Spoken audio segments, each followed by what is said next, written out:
You ain't gotta check on me, I'm holding up. You ain't gotta check on me, I'm holding up.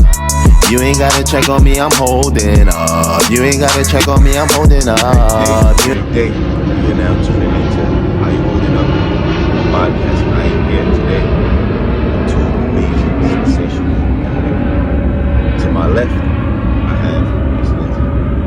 To my right, I have Miss Naromi. Of course, I am your host, Boom. So, just a little bit, please do, Miss Lindsay, we'll start with you. Just give us a little bit about yourself. Who are you? How did you get here? Okay. Hey. How you holding up? Well. I guess first things first is I'm originally from Haiti. Moved to Miami a couple years ago. Studied public relations here at FIU, not too far from here. Met during a couple of sales jobs that I thought were public relations. And then fast forward to today, I am a full-time publicist, social media manager, newly filmmaker, and just that. A young lady who wears many hats. And Miss Naromi, yourself? Well, hello everyone. My name is Naromi, as Mr. Boom just let us know. Honestly, I am a creative. I specialize in the arts, film recently, and I also specialize in customer service, something that I've always found a passion for. So that's one of the hats that I wear. And I'm also Haitian American. Don't know if that matters, but yeah. Every little bit counts. So part of the reason that we are here is because you two young ladies have just recently, in the past year, released a short film called OMFB. Mm-hmm. OMFB. Yeah. I like the ring to it. I like it. As I say it more, I get a little bit more comfortable and a little bit more excited about it. Yeah. Who wants to give us the glimpse of how it even started? How did you ladies come up with the title? I'll actually let you explain what the abbreviation of OMFB stands for. So we'll start with you. So OMFB stands for One More Fucking Birthday. That was snap. Should I clip that out? Yes, so it's a story that we decided that we wanted to sit down and tell, because we realized that it's something that majority of the people we know have in common. It's something that's not really talked about, but for some reason everybody connects to it in some way, some shape or form. So essentially with the short film, it's about a young man on his 22nd birthday who makes a life-altering decision just by feeling alone and feeling like he's not understood by the world. So we just wanted to sit down and bring that perspective to the world because we felt like those stories weren't necessarily told in our communities, and we wanted to be the change that we saw in the world. Beautiful. Thank you for expounding on that. I appreciate you. I have an individual question for you aside of what Ms. Naromi just stated for us. Okay. Being a creative, as both of you ladies are, I think all of us are creative in our own right? How were you able to, or were you able to implement your life and your personal struggles day to day, whether past, present, into that short film? How was it for you, the writing process, the directing process, the thought process? Tell us a little bit about that. Yeah, I mean, I've had my own dark times before today, and I remember part of the script we were writing the monologue. I don't even think I told Naomi this, or maybe I mentioned it, but it was a line, I don't remember which one, but it was a line that at the time I kind of said out loud because I remember that I had written it in my diary at the time, because it was just a dark spot that I was in. I remember those diaries, looking back at them now, I'm like, wow, who is this person? But it was super self-deprecating, super, oh my god, I'm nothing, like stuff like that. And so I remember as we were writing it, I was trying to channel where I was at that time and the things I was saying to myself, even though it was kind of hard to even re-say it out loud because it's like, oh my god, I can't believe I would say that to myself. But I remember, I did use my own journey at the time to add a little bit more perspective to Adam's, which is our main character, but to Adam's mind and state of mind at the time. Yeah. This is news to you. Right? No, not necessarily, but it's, yeah, she definitely told me that. Maybe I did. So they're friends for real. They see each other. So we're good. That's good.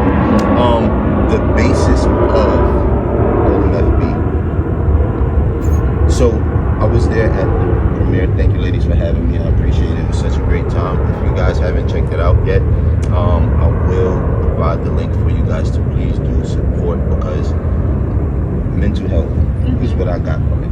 Yes. So it's surrounding mental health, and it's very important because everyone goes through something, right? But if you can be that friend, that support system, that brother, that sister, that parent, right, to ask the question of, are you holding up? Yeah. I think that can alleviate a lot of one's stresses, because now they feel like they can be heard, they can voice what it is that they're going through, even if they don't think you can understand. Just try to empathize with that individual or individuals, right? So mental health, has that been something, has that been a focal point for you leading up to OMFB? Definitely, it has. Growing in a Haitian American household, mental health isn't really talked about. It's really overlooked. Like, you'll come to your mom and be like, "Oh, I'm feeling depressed." She'll be like, "Yeah, go depress them dishes."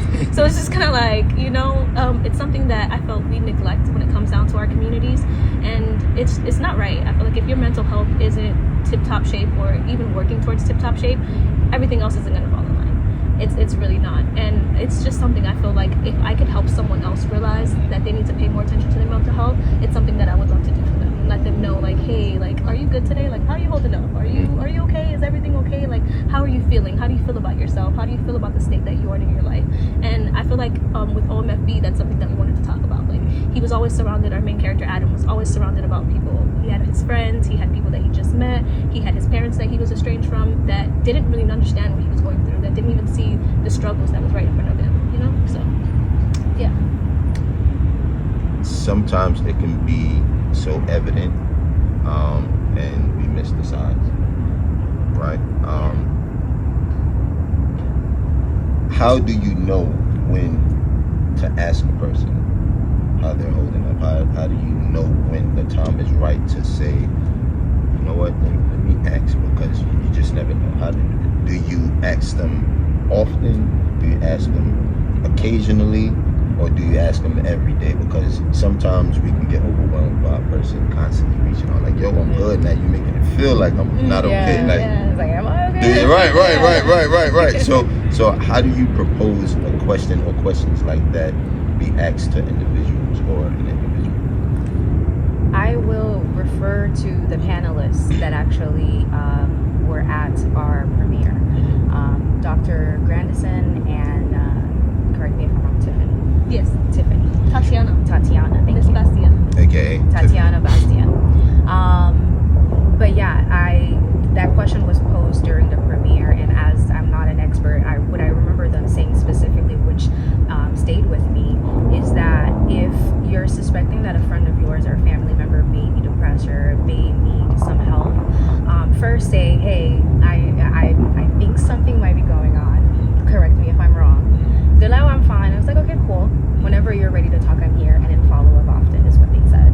And I was like, okay, that's good. Like, you're putting, like you said, it's like, we don't want to pressure them to the point where you're like, nothing was wrong, but now that I sit with it, I could use some money or something like that, But you give them the space to know that whenever they're ready, they can come to you, and you pay attention to the signs, and you follow up often, and you don't let them push you away. You just said, you can yell, you can be mad, whatever, right now. But when you're ready, just know, no judgment, I got you. And that's another thing that they said too, not having judgment, not passing judgment on the person and just letting them be. It might not be something you're familiar with, it might be uncomfortable, but just remember that it is a friend, it is a sister, it is a mother, and that they need you, and that's all that matters in that moment.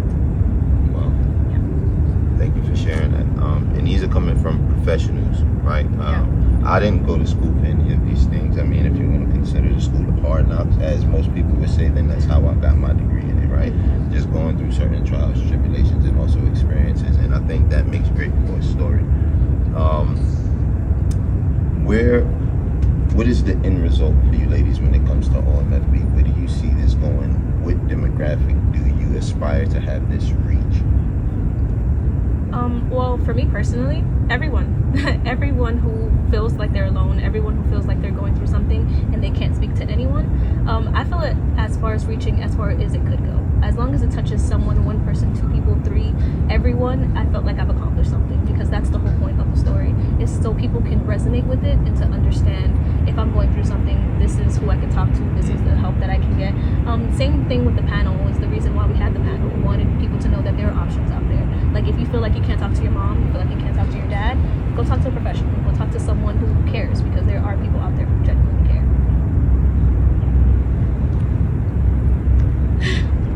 How do you know when a person cares? Ooh, how do you know when a person cares? For me, it's when someone shows up. I think that's my love language. People showing up for me, showing up for me emotionally, showing up for me physically. Like that's how I know you care, because you showed up, even if it's minuscule. I'm like, listen, I just want to go for a drive, and people watch for 5 seconds, or go for a walk, or come to a 5K with me. Nice try. Okay, we'll try again. She does care, but we'll try again next time. But yeah, that for me is how I know someone cares, is when they show up and listen.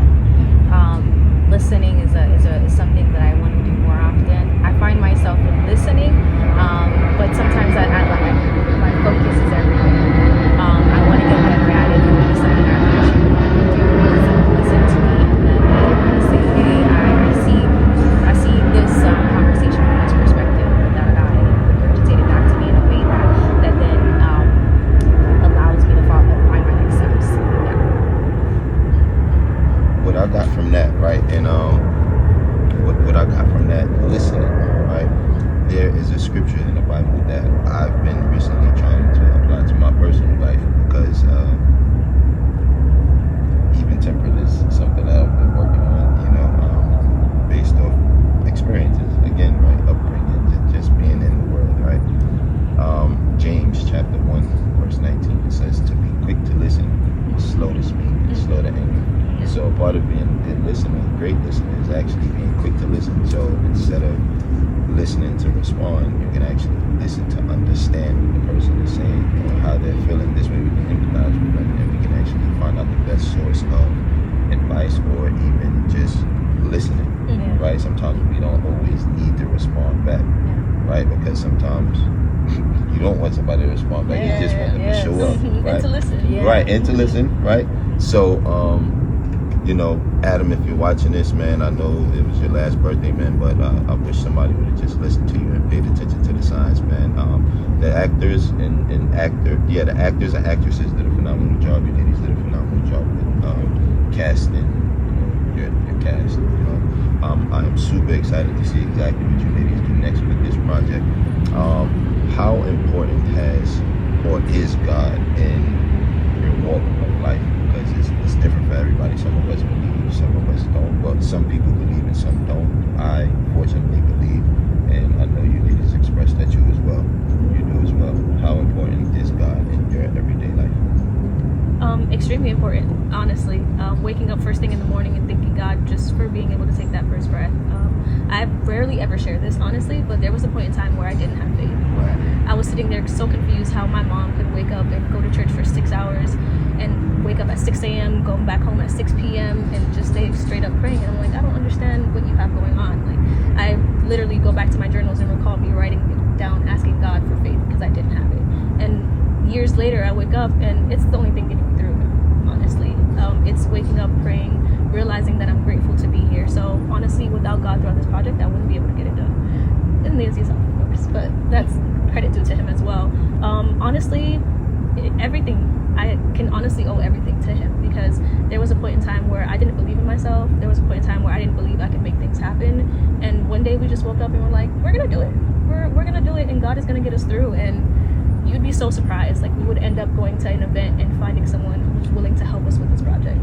Like, we were able to sit down and get actors and actresses just willing to work with us, just to work with us. We were so confused. We were like, are you sure? Like, you didn't even ask us any questions? You're just gonna do it? They were like, yes, we believe in your project. We believe that you can make it happen. Let's go. Let's get it done. And to God be the glory. You'll make me cry. And Miss Lindsay? Yeah, I grew up in the church. My grandpa was a pastor, and we have a family church back home. Back home in Haiti. But just like Naromi, there were a couple of years where I didn't believe. Funny enough, that was between the time where I was depressed, where I was in a really good history class, where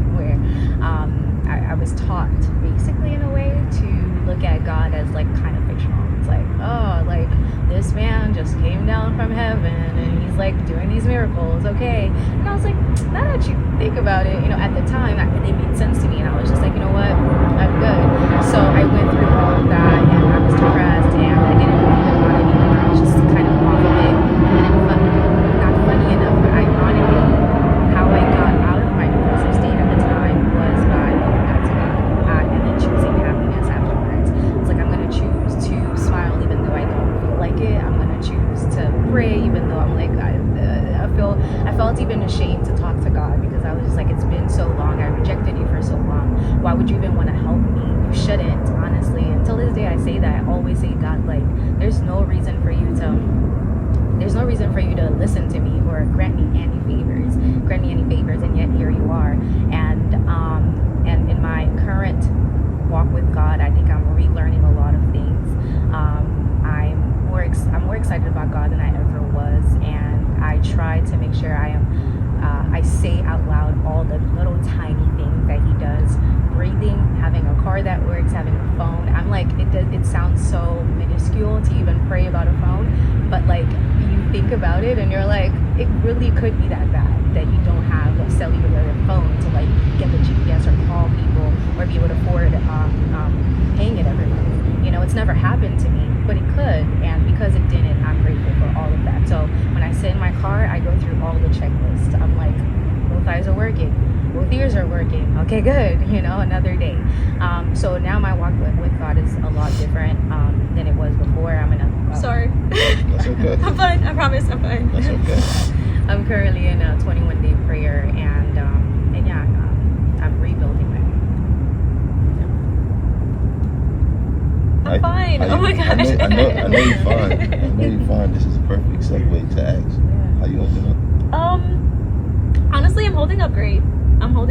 Everything isn't perfect, but I'm happy to be here. I'm happy to be able to have this interview. I'm happy to be able to meet you. I'm happy to be able to complete this project with Lindsay. I'm genuinely just so filled with joy. My heart is literally full. Like, I'm trying not to cry because I'm not gonna cry, but I am. Those are tears of joy. Yes, definitely tears of joy. Technically, it's not crying, right? No, it's not. It's the best It's kind of not. cry. It's the best So kind now of it's your cry. turn. Let us see it. Oh, God, I'm not a crying on the spot kind of person. That's why I'm not the actor. You know what I mean? I'm more of a producer. But Fair enough. But yeah, I echo that for sure. I echo all of it. No. Nice. This is beautiful. If no one has told you, ladies, as of lately, recently, I'm extremely proud of you both. It takes tremendous guts to do what you did and do what you do. And when I say that, I mean just live life, because it's just as easy as it is to give up. It's just as easy to continue going and trusting in God, even when it doesn't seem like there is a way possible. Because I think I speak for the majority of people, if not all people, that we've all been through the dark hallway, right? If you haven't experienced it before, eventually you will. And I am suggesting that you guys merely seek God, because in your weakness, His strength is made perfect. His strength is made perfect in your weakness. I actually had a revelation the other day, like, God, like, and I had that understanding, like you said, no 2 days are ever the same. So you can read the scripture now, tomorrow it'll have a different meaning, because you've experienced life differently and your perspective will change. I said, God, you have always strengthened me. You have always strengthened me. And then I thought of the verse. I'm like, if you're my strength, and if your strength is made perfect in my weakness, I'm gonna always be weak. It may seem like it makes sense, right? That makes sense. So I'm like, I saw that. Like, every time I get these revelations, it's like God really has a sense of humor. I start laughing when I start thinking about how great He is, and it's just incredible. It is. So, man, there you guys have it. So please, I know both of you ladies have an entrepreneurial background. If whoever is viewing are interested in being assisted by you ladies, can you just please tell them the benefit you have for them and how your assistance can help benefit them, and also where they can find you ladies? We'll start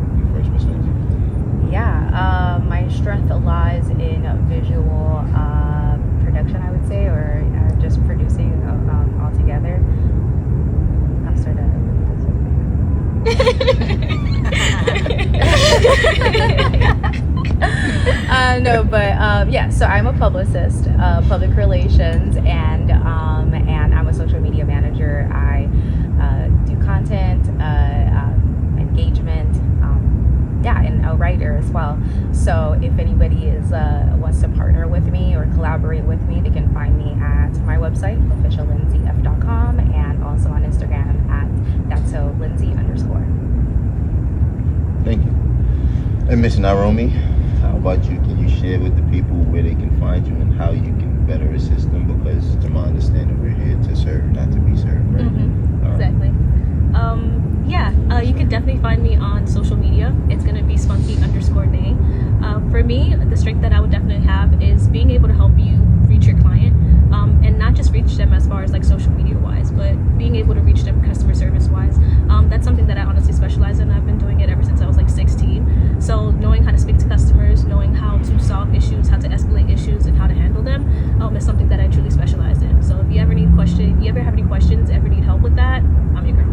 And while you have the microphone, can you just share with the people where they can find OMFB? Yes, we do have a new YouTube page that we just put up. It's called 2 Girls in 1 Story. Thank you. You can also find us on our social medias. So you can find Lindsay at That's So Lindsay. You can find me at spunky_nay. We also have the link to the movie in our bios, and you can just send us a DM if you want to talk to us or have any questions or anything. You can also reach Lindsay at her website, Official Lindsay. So yeah, definitely reach out to us. Don't be afraid. We're very friendly, very energetic. We're always here to answer questions and to help if you have any questions.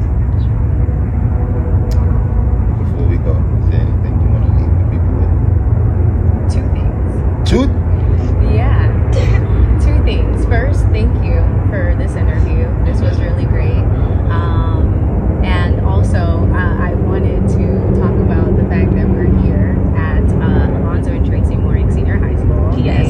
This is where me and Naomi graduated from. So to have this conversation here was really special. And so I just wanted to shout that out. And then the last thing I would say is that if you are someone who has a story to tell, or just have something in your heart that you want to put out to the world, do it. Do it scared. Look for a team. Look for people like my friend here who is amazing. Look for those people and just ask. You never really know, but ask, and you shall receive. We asked, sometimes we didn't, and we received, and that's really what helped. And just the same way with if you're not feeling up to it, if you're feeling a little down, or you want someone to talk to, it could be hard at first, but ask, or just ask to go do something else. Maybe kind of like say, I'm gonna go get coffee, or I want to go for a walk, and then find a way to ask, and you shall receive. The right people will be here for you, and ask God. Sound advice. Naromi, any last words for the public? Yes, I would definitely say just do it. Just do it. I'm not even trying to copyright off Nike or anything. Honestly, just do it. Do it, whatever. Yeah, please. Do whatever's on your heart. There's a reason why it's on your heart. There's a reason why God gave you the idea to make it happen. Just trust that you're able to make your vision come to life. Because without action, your visions are just hallucinations. So do what it is that you want to do. Do what it is that makes you happy. Don't be afraid to chase the life that you envision for yourself. Because life is too short to not be happy. Life is too short to be scared. Life is too short for you to let it pass you by. And honestly, have faith in God, because He's a real one. He is a real one. He will be here for you no matter what. People may come and go, but He will stand firm no matter what is going on. And thank you. That's another one that I wanted to say. Thank you so much. Thank you for having us. Thank you for trusting us enough to come onto your podcast. And thank you for being caring enough to ask us these questions. We appreciate it. It is my great pleasure to serve both of you ladies, because you're doing me a service as well by providing this emotional and intellectual conversation to show others that I'm not the only one who's asking these questions, or who has the idea of let me broadcast and show people that there are other people going through these things. So thank you, ladies. In return, I appreciate you both. Of course, if you haven't already, I am your guy, Brooklyn Boom. Please do subscribe to the podcast YouTube channel if you haven't already. How You Holding Up _ the podcast. You can follow it on Instagram as well, and also follow my music channel, Brooklyn Boom Music. Streaming on all music platforms, videos, and also stream my documentary, Story of My Life. We all have a story to tell. What's yours? Until the next time, how you holding up? Make sure you ask somebody, how you holding up? You ain't gotta check on me, I'm holding up. You ain't gotta check on me, I'm holding up. Used to ask the question, was I dope enough? Good morning. How are my beautiful followers doing? Well, I'm not doing so good. I heard that Adam passed away.